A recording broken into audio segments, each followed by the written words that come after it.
Greetings, my dear friends. If today's joke gave you a chuckle, don't forget to subscribe. It's free, and it'll make us even closer as friends. A man hires a blonde woman to paint stripes down the center of a road with one simple condition. She must paint at least 4 miles every day to keep her job. On the first day, she blows everyone away by painting 8 miles. Her boss is impressed. On day 2, she paints 4 miles.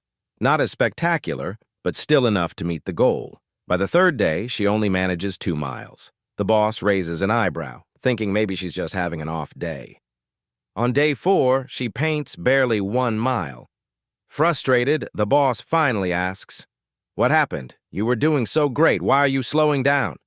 The blonde wipes her brow and says, "Well, the further I go, the farther I get from the paint bucket." The night before her wedding, the bride-to-be talked with her mother. "Mom," she said, "I want you to teach me how to make my new husband happy." The mother took a deep breath and began.